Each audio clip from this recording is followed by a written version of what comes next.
प्रायतः आपण मैंने सब जानी आटा तो सोशल मीडिया पूरा भाइराल हो सारी 8 तारिख राति 12:40 रे आमको 100 बार कॉल आसला जे किसी लोक 5-6 जन लोक गोटे बोलेरो आसिकी गाड़ी को बस को एसआरटीसी बस अच्छी आम जो भवानीपाटना रू बसापाटना जाऊँगी अटकई थे आउ पथर गुड़ा को बड़ बड़ पथर गुड़ा फोपाड़ी थे तो से पैसेंजर मैंने पूरा भयभीत होते आउ से भाभी लोक मैंने पिला डकायत करने को चेष्टा कर 100 बार को आमको कॉल करते आम सागे सागे सिमलीगुड़ा पुलिस सागे सागे जगार पहुँची पुलिस को देखी से पलई जे जहाँ पैसेंजर किसी असुविधा न हो से प्राइमरी ट्रिटमेंट कर पटांगी आम एस्कॉर्ट कर नहीं छाड़ी तापर आमर से ड्राइवर जी डम्बुरू सागर सी आसिक थाना गोटे रिपोर्ट देता आ रिपोर्ट आम गोटे केस करूँ Semiliguda PS case number 84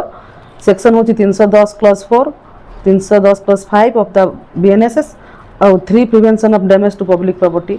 PDP act आम गोटे केस करूँ तापर आम टीम होगी टीम गठन होता जाकि 3 जन को अरेस्ट करूँ 3 जन होती आकाश खिल सन ऑफ विजय खिल आउ जन हूँ आशीष खिल बापा ना हूँ भीम खिल जड़े दिलीप प्रधान ये 3 जन अरेस्ट होती आउ 2 जन आइडेंटिफाई हो सारी आम खूब शीघ्र अरेस्ट करूँ आई संक्रांत आम गोटे जो बोलेरो यूज होता OD 10 AD 4004 ताकू आम सीजर करूँ आज एमाने फरवर्ड हेबे एमाने आमे कन्फेशनल स्टेटमेंट भी नहींचु एमाने समस्त राजी हेले आम ये घटनाटा घटेचु आंकर उद्यम थिला किसी लोक भयभीत करे डकायत कर उद्यम थिला तो आम माने भेरीफाई करूँ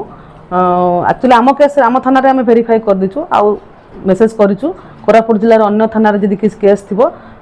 से केस किसी थाए आम लीगल एक्शन ना नबू